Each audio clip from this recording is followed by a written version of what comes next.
The stars over Thatanine were cold and still. Kane Voss sat alone inside the rusted command tower, high above the silent plains of the dead moon. For 7 years, no ships had landed here. No messages came. No one visited. That's why Kane liked it. He had power, air, and enough food to last 20 more years. He didn't need people. He didn't want war. He just wanted to be forgotten. But on this day at 4:37 Standard Time, something impossible happened. The distress beacon lit up. It pulsed red across his console. The system was old, made during Earth's first colony push decades ago. Most of these beacons were deactivated when the wars ended. Only a few were still active, and none had ever blinked on Thatanine, not once. Kane narrowed his eyes. That shouldn't be on. He leaned forward, pressing his finger against the cracked touchscreen. The signal wasn't just a general distress call, it was encoded. Military-level encryption, Earth Command standard. But Earth Command had disbanded years ago. Kane entered a forgotten code from muscle memory. The message played. This is Transport Vessel Enoch 12 Civilian Group Alpha 7 requesting immediate help. Coordinates 774 Theta. We've static contact. They're boarding. We don't. Screaming they're not human. Oh God, they're not. The screen flickered. The audio cut off. Duration, 2.6 seconds. Then silence. Kane sat frozen. That voice, it wasn't just fear, it was final. Whoever had sent that message was already dead. He stood up slowly. His bones creaked from too many years of solitude. He walked to the window, looked out across the crater valley. Still nothing. No lights, no movement, just wind brushing against abandoned metal. He turned back to the console. Scanners picked up a ship, small civilian transport, drifting in orbit. No power. Leaking atmosphere. One faint heat signature, then gone. Enoch 12. Kane muttered. He grabbed his jacket and headed to the hangar. The ride up to orbit was rough. His shuttle was old, dented, and patched together with scrap parts. But it flew, and that's all Kane needed. When he reached the derelict vessel, he saw scorch marks on its hull. Something had cut through the main hatch with plasma tools. Not pirates, not scavengers. This was military-level work, but not Earth military. He docked. The airlock resisted but gave in with a hiss. Kane stepped inside. The smell hit first. Burnt wires, blood, something acidic. He moved through the corridor with his pistol drawn. His boots made soft clinks on the metal floor. Emergency lights flickered. Dim red bodies lay scattered, 3, maybe for people, or civilians, unarmed. Their faces were frozen in horror. Claw marks lined the walls. Kane walked to the bridge. It was empty, but the view window showed the vast emptiness of space. And something else, something far in the distance. A massive triangular shape. Just before it blinked out. Cloaked ship. No way to be sure. He tapped the last working terminal. No logs, no navigation, but one file remained. A photo, hand-drawn, a child's sketch, scanned into the ship's data core. It showed a small human standing in front of a giant burning symbol. A circle with jagged lines through it. Kane froze. That symbol. He had seen it during the War of the 9 Sectors. A forgotten banner. One the galaxy thought had been wiped out. The Kresh Dominion. They weren't pirates. They weren't slavers. They were a religious war cult that erased entire planets and claimed it was. Mercy. Kane hadn't heard that name in over a decade.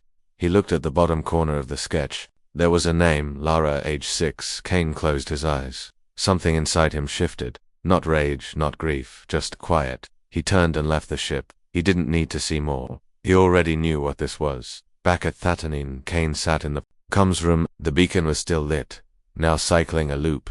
No response, no response. Kane turned it off. He opened an old weapons locker. Dust rose from the case as he lifted it. Inside his old armor, faded, scarred, the nameplate, still red.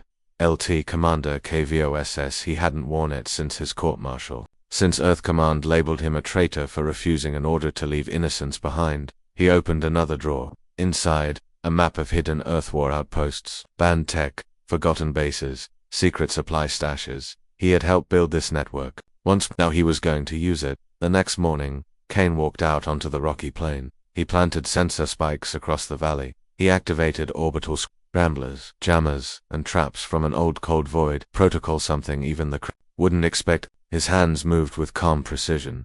This wasn't panic. This wasn't revenge. This was preparation. Outnumbered. Always. But Kane believed in something the Kresh never would. Fairness. And that meant they'd get there. 300. But he would have the land. the wind, the rock, and every shadow in his favor. That night, a soft tone echoed from the scanner array. Incoming ship. No ID, no signal. Then another dot and another. One by one, cloaked heat signatures approached the moon's orbit. They thought they were hidden. They thought they were clever. They had no idea Kane was watching. He smiled bitterly. Game on. One ship became 3, then 5, then 30. In orbit above the dead moon, Theta 9, something awful was gathering. The crash had arrived and they were hunting. But down below, inside a forgotten outpost, a man was waiting. Kane Voss sat in the command chair, watching the valley through cold, sharp eyes. His fingers moved across dusty controls as he adjusted traps and energy signatures. The entire crater floor had become a weapon. The Kresh didn't know yet. They would soon. 12 hours earlier, Kresh scout team landed quietly on the far side of the crater. 3 transport dropships, no lights, no signals. Just a whisper of fire as they cut through the moon's thin atmosphere. Inside the lead ship, Saboria Crag tapped his clawed fingers on the holomap. We count 1 human. Alone. No reinforcements, no satellites, no defense systems. He grinned, showing rows of sharp teeth. Make it quick, then burn the body. The Krish believed in dominance, in numbers, in overwhelming force. They called it holy balance. If 1 human stood alone, they would send 300 to destroy him. Fairness, they claimed. Balance. They didn't realize who Kane Voss was. Kane's mind was quiet, focused. He had spent the last 2 days turning the landscape into a kill zone. Old Earth seismic weapons were buried under the rock. Gravity mines were placed in the narrow passes. Holographic decoys shimmered under the ridges, projecting fake heat signatures. He even reactivated the ancient drilling bots, now turned into mobile bombs. Every piece of old tech had a purpose. Now. This was his battlefield. He didn't have a team, he was the team. The first mistake the Kresh made was underestimating the terrain. Crag's unit approached from the western slope. Their armor was strong, and their sensors detected no life signs. They laughed. He's running already. Then the ground exploded beneath them. A buried mining shaft opened wide, swallowing 15 soldiers in seconds. Screams echoed deep into the dark. Before the others could react, a sonic cannon hidden in a pile of rocks. Its pulse tore through their ranks. Helmets shattered, bones cracked. Kane watched from a distance. He wasn't smiling. He wasn't angry. He was calculating. Phase 2. The second squad landed near the southern ridge. They found a human heat signature on their scanners. They followed it into a narrow canyon, weapons ready. But what they saw wasn't Kane. It was a drone wearing a human jacket, holding a heat core. As soon as the Kresh stepped inside, magnetic charges sealed both ends of the canyon. A voice echoed from hidden speakers. Fair's fair. Then fire dropped from above. An old solar mirror, still in orbit, focused its beam straight into the canyon. The temperature jumped by 600 degrees in under 2 seconds. The rocks turned to glass. Nothing survived. In orbit, the Kresh commander received the reports. Unit Alpha 3, silent. Unit Gamma 7, destroyed. Unit Delta 9, no response. This wasn't a mistake anymore. This was a trap, he snarled. Who is this human? One of the aides answered in a trembling voice. He's using cold void tactics. Very old human special forces. Outlawed, the commander growled. Then we respond with holy fury. He sent the order. All 300 troops attack now. No mercy, no retreat. Kane moved like a ghost through the base. He didn't wait for the fight to come to him. He moved through the tunnels, triggering traps, planting charges, closing doors behind him. Every step he took was planned. Every second mattered. Above him, the Kresh were screaming, firing blindly into shadows, falling into spike pits, slipping on ice-licked rocks. By the time the sun rose again over Theta 9, more than half of the Kresh were dead. Another third were wounded or trapped. Only 30 remained. They broke protocol. Instead of attacking in formation, they hunted in groups of 3. Angry, afraid. One group reached the command tower. They found Kane's signal inside. They kicked open the door. No one was there, just a countdown. 03, 201. The tower exploded. The shockwave echoed across the valley, knocking over rock spires, flipping a Kreshwalker on its side, and then finally, silence. All across the battlefield. The remaining Kresh stopped moving. No more traps. No more explosions. No more tricks. Just wind. They turned on their long-range comms. They called their fleet. They begged for orders. No answer came. The command ship was gone. From behind a ridge, Kane stood tall in his armor. He looked like a statue of war, dust-covered, scarred, but unshaken. In his hand, a signal jammer pulled from the wreckage of a forgotten Earth satellite. He had used it to blind their fleet, cut them off, make them feel alone. Now they understand, he muttered. He approached, the final Krish survivor, bleeding and kneeling in the dust. The alien looked up, weakly hissing, "What are you?" Kane knelt beside him. "I'm the fairness you prayed for." He stood, turned away, and walked back toward the outpost. Behind him, the survivor crawled toward a broken transmitter. He used the last of his strength to send one message up to the waiting warfleet. "Do not underestimate the human. Do not send 300, send an army." High above Thatanine, the Kresh Warmaster received the message. He stared at the bloodied symbol in the transmission, a burning circle with jagged lines. He knew that symbol. He remembered it from the old wars. "Voss," he said in a low voice. The Warmaster's eyes narrowed. "Ready the Holy Armada, and we will drown him in fire." 3 days had passed since Kane Voss killed 300 Kresh warriors. The moon Thatanine was quiet again, but it was a different kind of silence now. Not peaceful, not safe. It was the silence before a storm. The bodies were gone, vaporized by orbital fire. The Kresh had tried to erase their defeat, but they couldn't erase the message. One man, one moon, 300 dead. And the Kresh didn't forgive defeat. They sent word through dark channels, across warlords, mercenaries, and cult fleets. Kane Voss is alive. He fights alone, and he must be erased. In the black void beyond Sector 12, something ancient stirred. The Kresh Holy Armada, thousands of ships, massive carriers, boarding crafts, planet killers. Their engines burned like dying suns, and at the front of it all was War Master et al-Zar. He had fought in the Purge Wars. He remembered Kane, not from a battle but from a surrender, because Kane Voss wants to fight a fleet like this, and walked away alive. Back on Thatanine, stood in a cave deep beneath the surface. He was staring at a wall. Carved into the stone were names, hundreds of names. His old squad, the civilians he saved, the officers who called him a traitor. He had carved them all here, one by one, during his exile. But now he added a new name, Lara, age 6, burned into the rock with his combat knife. He stood still, his eyes hard, his body quiet. Then his wristpad blinked an encrypted signal. No sender, no origin, just a phrase. "Dead men walk again. Earth remembers." Kane stared at it for a long time. Then he smiled just a little. The next day he took out an old case. Inside was a sealed item, wrapped in cloth and foam.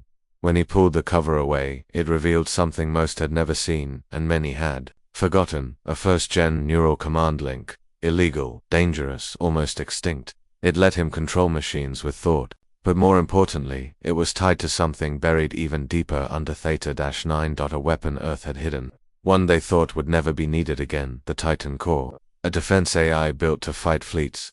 It had been shut down after Earth signed the peace accords. Left under Thatanine, locked away under miles of rock and security protocols. Only Kane had the last access key. He had helped design it back when he still wore the Earth badge. And now, he was bringing it back online. He walked through the security gates. They still opened for him. Dust coated the screens.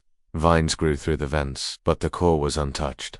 A metal sphere humming with low blue light. As he approached, it spoke. Authorization. Kane placed his palm on the console. LTCMDR, Kane Voss, code red. Earth override, order. Deadman protocol, silence. Then, command accepted. Titan core reactivating. Light snapped on. Old machines shuddered. Cannons rose from hidden walls. Orbital defense grids began to rotate in space above. The moon groaned. It wasn't dead anymore. Far away, in the cold edge of the solar system, Earth's deep-watch satellites woke up. They saw the signal, recognized the command, and one old man, Thane, head of Earth's Black Ops, spilled his coffee when he read the alert. Kane Voss, that crazy bastard's still alive. He turned to his staff. Don't contact him, don't send a team, just watch. The galaxy had forgotten Kane Voss. But Earth hadn't. Meanwhile, the Kresh Armada was days away. On the lead ship, War Master Ethelzar stood before a gathering of his priests. "Tell me about the man," he growled. One priest stepped forward. He was a tactician, cold, efficient, refused to obey Earth's retreat order at the fall of Orin III. Instead, he saved the civilians at the cost of 3 fleets. Another priest added, "Earth punished him, called him unstable, but we never forgot." The War Master's eyes narrowed. "I want proof he is dead this time. I want his bones. I want his ashes." Back on Thatanine, Kane walked through his base with quiet focus. He didn't know how long he had left, but he was preparing everything. Shield drones circled the upper atmosphere. Railgun platforms came back online. Old mech frames were being rebuilt by auto factories underground. And Kane, he sat at a desk, writing not battle plans, but a message to whoever finds this moon. I didn't want this fight, but I won't run. If I fall, make them earn it, and if I win, tell them I fought fair. KV, on day 5, his scanners lit up. Dozens of crash ships had entered the system. They weren't hiding anymore. No cloaks, no stealth, they were coming in full force. Kane looked out across the black sky, then down at his gear. One suit, one rifle, one man, he whispered to himself. Let's see if you remember me. The sky above Thatanine turned red. Not from a sunset, not from fire. But from the heat of 10,000 descending engines. The Kresh Holy Armada had arrived. Every scanner on the moon screamed alerts. Shields lit up. Dust blew across the barren craters. But Kane Voss didn't run. He stood on a rocky ridge, rifle on his back, helmet tucked under his arm, just watching. The entire galaxy had come to kill one man, he muttered to himself. Good, saves me the trouble of finding them. The Kresh did not attack all at once. They moved like a tidal wave, ship after ship, landing in tight formation. Walkers, dropships, hover tanks, thousands of soldiers. It was more than vengeance. It was a message. No humans should defy the Kresh. War Code and Live. In the lead ship, Warmaster Ethelzar stood in silence, staring down at the moon. His aide asked, "Why not fire from orbit? End it quickly," the Warmaster growled. "Because I want the galaxy to see him fall." Back on the surface, Kane activated the Titan Core's full defense grid. High above, dozens of satellite cannons began rotating. Buried railguns rose from hills. Trap drones floated through the dust. Automated mech sentient, heavy, and slow woke from storage and began moving toward the landing zones. Theta-9 was no longer just a moon. It was a machine built for war. The first wave of Kresh foot soldiers charged at dawn. They stormed the Central Valley expecting one man and a few traps.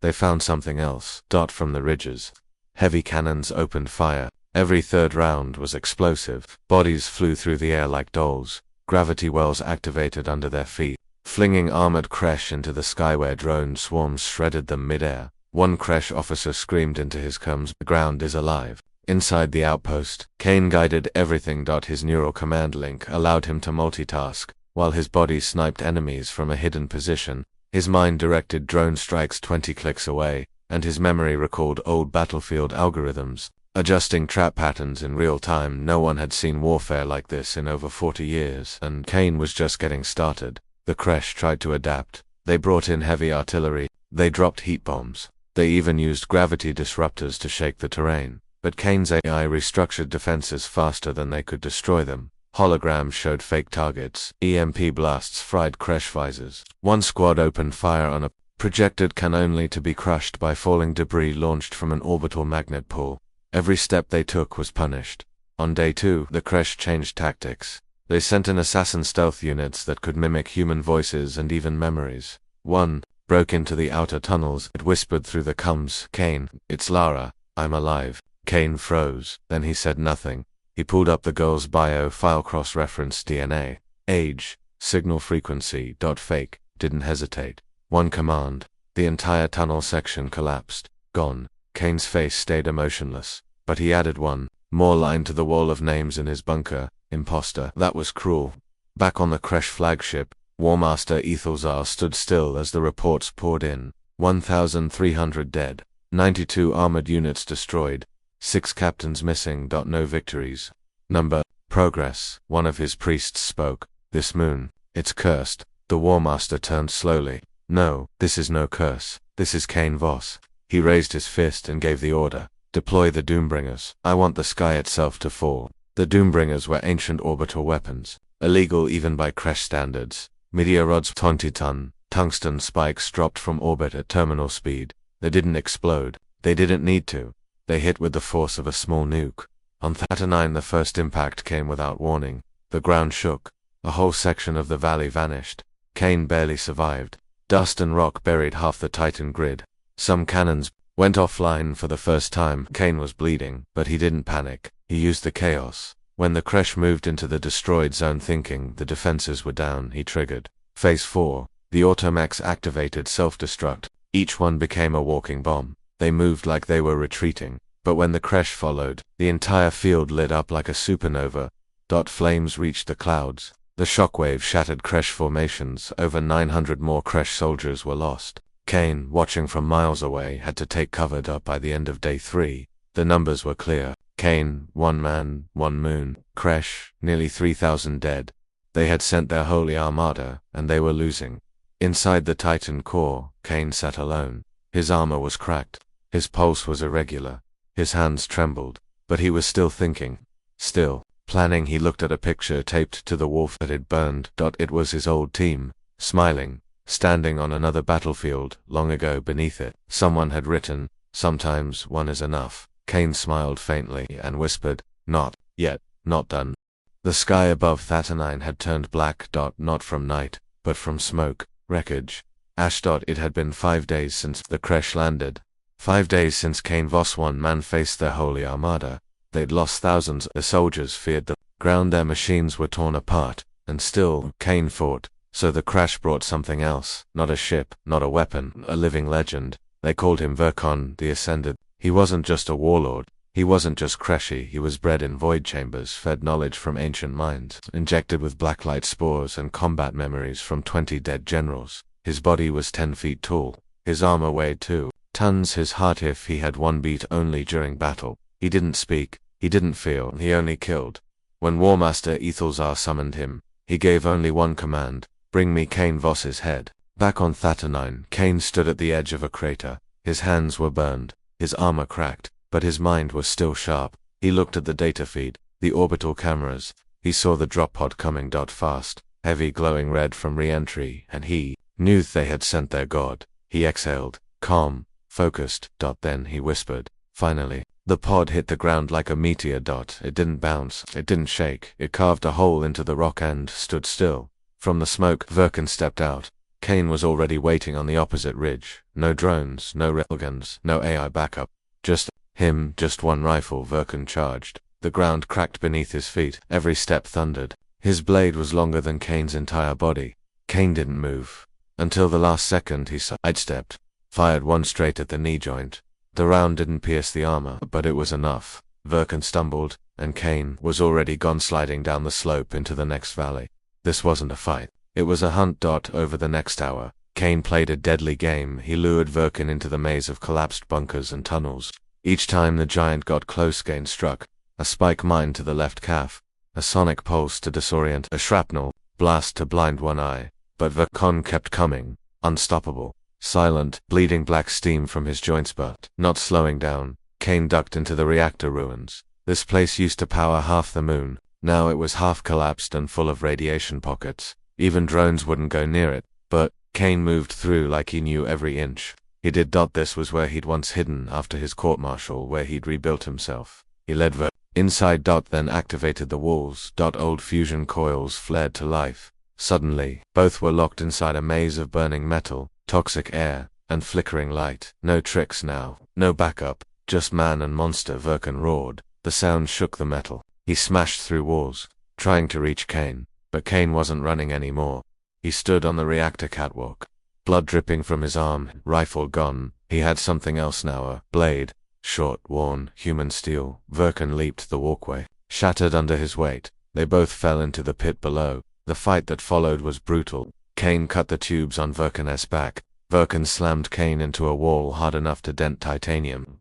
Kane jammed a plasma torch into Virkon's face. Virkon crushed Kane's shoulder. Neither stopped. Neither yielded.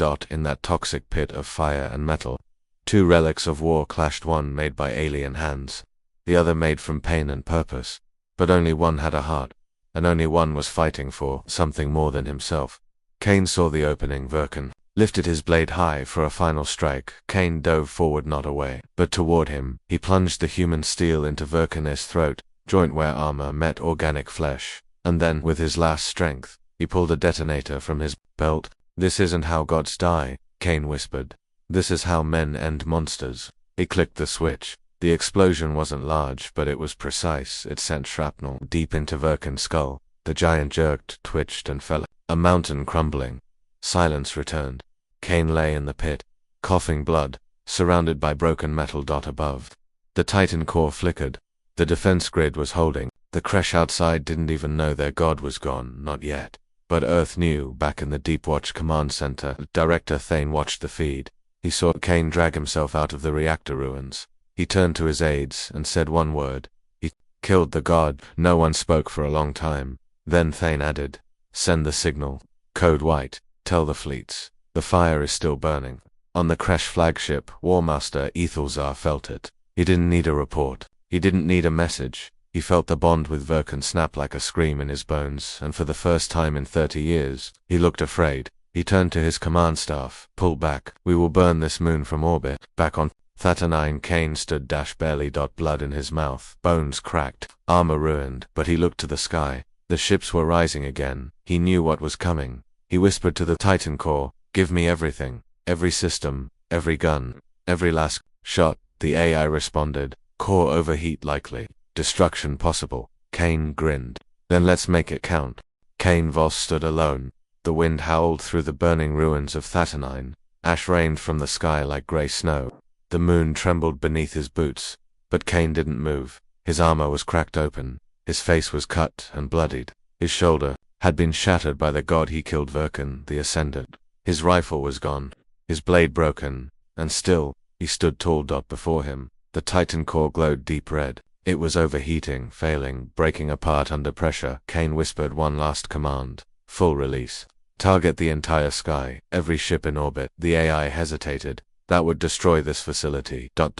And you. He didn't blink. Do it anyway. High above, the creche armada prepared for final strike. Over 200 ships hovered in orbit. Missile bays opened. Plasma cannons charged. Inside the command bridge of the creche flagship, War Master Ethelzar watched silently. His face was cold, his voice steady. "Erase him. I want no trace left. Turn the moon into glass." His officers began the countdown, firing in 10, 9, 8. But then the clouds above Theta-9 lit up. Not from plasma, not from missile trails, from something ancient, hidden deep inside the Titan core, something Earth had buried and forgotten. Dozens of massive towers rose from underground. Old weapons, once sealed by treaty, now awakened. Orbit cannons, magnetic lances, mirror lasers, all of them pointed upward. The AI spoke for the last time. Command accepted. Titan core. Engaging storm protocol. The sky exploded in one instant. Over 50 crash ships were wiped out, cut in half by beams that moved faster than sound. Some were impaled by kinetic rods. Others overheated and melted. Mid-orbit. Ed Holzar screamed. Evasive maneuvers. Too late. One of the beams sliced across the flagship's port side. Kane watched from below as the ship caught fire and spiraled. Downward, flames trailing like a comet. He didn't cheer. He didn't smile. He just waited. Inside the core, systems began collapsing. Power surged. Reactors cracked. Fire burst from vents. Walls shook and groaned. Kane limped to the command chair and slumped into it. The AI crackled. With distortion. Titan core critical. Core breach imminent. Kane whispered, "How many left?" The AI paused. Crash fleet reduced by 72%. Remaining ships retreating. He closed his eyes. Good. But then something unexpected happened. A ping, not from the AI, not from Crash, comes from deep space. A human signature. A code Kane hadn't heard in years. "This is Earth Fleet Command. Signal received. All fleets inbound. Hold position. Titan core. Help is coming." Kane chuckled through bleeding lips. He muttered, "Took you long enough." His hand reached up. He tapped into the signal. Sent back one word. "Hurry." But Theta-9 wouldn't last much longer. The core's energy had peaked. Systems were shutting down one by one. The walls burst. Fire spread. Explosions tore through tunnels. Outside, smoke columns reached the sky, and Kane Voss, the man who defied an empire, sat alone in a dying war bunker. He didn't speak anymore. He just watched, waited. High above, the remaining crash ships panicked. They were in full retreat, fleeing toward deep space. But Earth's signal changed everything, because it didn't come from one ship. It came from thousands. The edge of space lit up again, this time blue. Earth's 9th Fleet had arrived, led by Command Carrier Justice Eternal. It was the largest human force deployed in over 80 years, and they were angry. On board Justice Eternal, Admiral Sarah Lynn watched Kane's feed. Static crackled. The bunker camera showed only smoke now. She clenched her fist. He held them off, alone, and we made him wait. She turned to her comms officer. Find him. I don't care what it takes. Get boots on that moon. The officer nodded. Rescue team already inbound. Back on Thatanine, Kane opened his eyes for the last time. He heard something above him. Engines, human engines. Drop dash pods. He smiled just a little. Told you I could hold the line. Then everything went black. Hours later, inside a scorched chamber, rescue teams pulled rubble off the chair. They found Kane barely breathing, barely alive. But alive.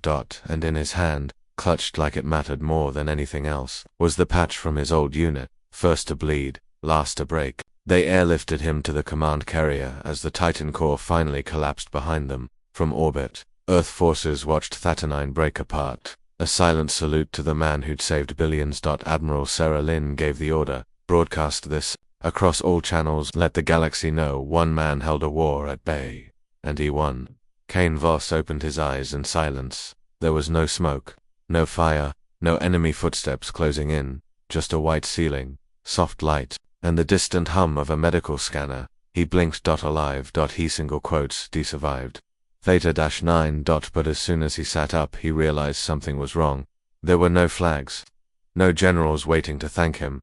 Just 2 guards by the door, fully armed. No smiles, and on the wall, a glowing message read, Restricted Wing Justice, Eternal Clearance Level. Black. He wasn't being honored. He was being held. 3 hours later, the door opened. Admiral Sarah Lynn stepped in. Her uniform was flawless. Her eyes sharp. She looked at Kane with a mix of respect and warning. You're awake. Good now. Answer one question truthfully. Kane stared back, his voice rough. What question? She walked closer.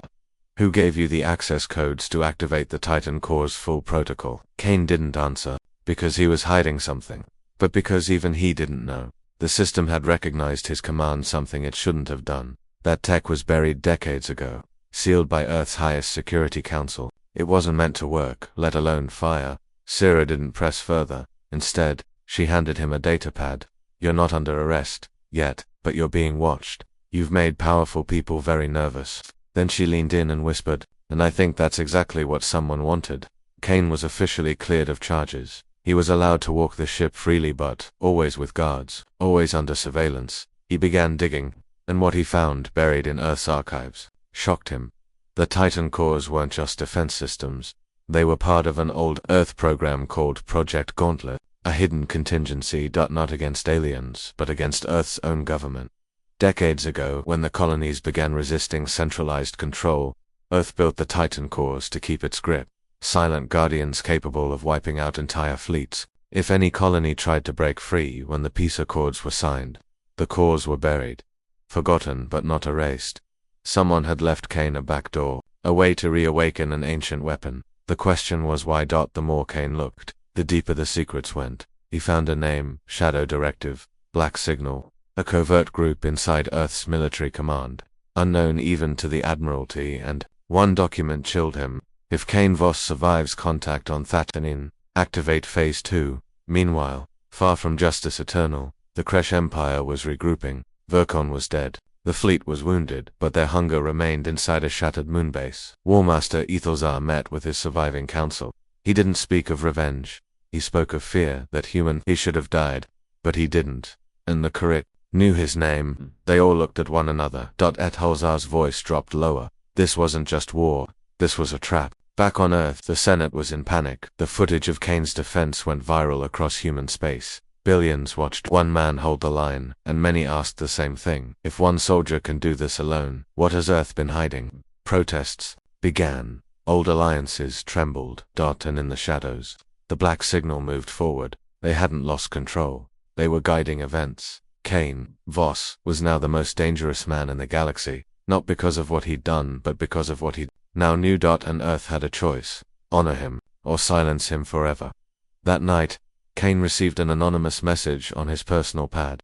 It had no name, no origin trace, just 6 words. You're not done, not even close. And a location. Deep space, coordinates, unknown sector, unmapped, but not by accident. He memorized them, and whispered, so that's where the rest of the truth is buried. The next morning he vanished. No alarms, no signs. He took a single recon pod and disappeared into the void. Earth didn't stop him. Maybe they couldn't, because Kane Voss was no longer just a soldier. He was now a variable outside control, and he had a mission. uncover the truth about Project Gauntlet, find who opened the Titan core, and finish what Thatanine started. Kane Voss flew toward silence. No stars, no planets, no chatter on any channel.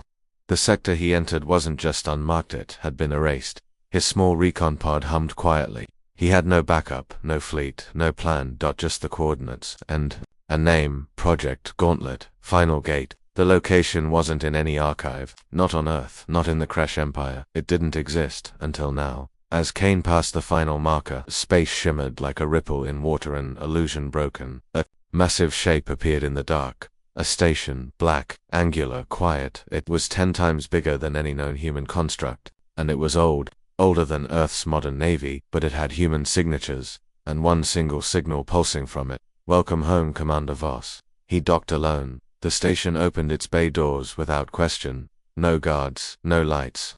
Only a path forward, lit by flickering strips of white-blue light. As Kane stepped inside, the doors shut behind him, no turning back. He walked inside. Voices spoke, but not aloud. Recordings, memories, echoes from the past. They played as he moved deeper into the station. Project Gauntlet was never meant to be used. But one day, someone would push too far, and we would need a different kind of soldier. The lights pulsed with each message, until finally he reached a room full of pods. Hundreds, maybe thousands. Each labeled with one name. His. Clones. Or something like them. Perfect copies. Sleeping. He stood frozen, heart racing. Why build an army of himself? A voice echoed from above. Familiar, cold. Because the galaxy doesn't fear governments, it fears legends. A figure stepped out from the shadows, tall gray hair, wearing Earth's oldest military insignia. General Ulrich Voss, Kane's grandfather, dead for over 60 years. Or so he thought. You were the first success, the old man said. Designed for impossible odds. For no-win battles. The others failed. You didn't. Kane stepped back. I'm not your experiment, Ulrich smiled faintly. No, you're our insurance. He pointed to a massive map on the wall. It showed the Crash Empire collapsing. You broke their will. Now they'll retreat, for a while. But others are watching. Kane, worse ones. Silent empires. Hungry machines. Beings that don't care about diplomacy. He turned toward the sleeping clones. They won't talk. They'll come. And when they do, Earth will need something it doesn't have anymore. Kane clenched his fists. You don't get to decide that. Ulrich paused. But you do. He stepped forward and placed a data shard in Kane's hand. One command. You wake the rest. And the galaxy learns what fear really means. Kane stared at the shard. Power, legacy, fear. Everything rested on a choice. He could destroy this place, erase the files, end the program, and walk away. Or he could awaken an army that would end every war before it began. But at what cost? He whispered. Is this what they planned all along? No answer, only silence, and then dash alarms. An incoming fleet, but not human, not Crash. Unknown class. Dozens of ships, approaching fast. The station's AI spoke. No response to hails. Weapons locked. Shields charging. Kane's eyes narrowed. Whatever was coming, they hadn't come to talk. He looked at the sleeping pods. Then at the shard in his hand, and made a decision. Outside, the alien ships prepared to strike. Missile bays opened. But then, the station lit up. Not in defense. In birth. One by one, the pods awakened. Eyes opened. Boots hit metal floors. Dozens of versions of Kane Voss stood ready. He stood at the center, voice steady. You are all built for war, but I'm not asking. You two start one. He turned toward the view screen showing the fleet. I'm asking you to finish it. The battle began. The station didn't just hold clones, it held weapons Earth had buried centuries ago. Warp lancers, graviton cannons, multi-phase drones. The first alien ship exploded before it could fire. The others followed. Each Kane fought like the original, ruthless, sharp, unbreakable.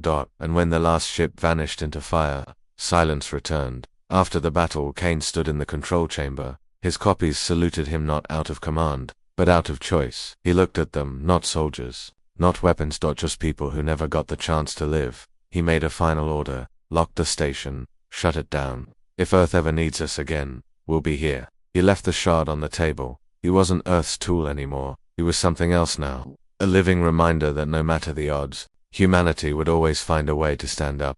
Even if outnumbered. Even if alone. And sometimes. Especially then. Epilogue. Years later. A story spread across the galaxy of a man who stood against 300 enemies, who turned a moon into a fortress, who vanished before peace returned. Some say he was a myth, others say he still watches the stars, waiting for the next war.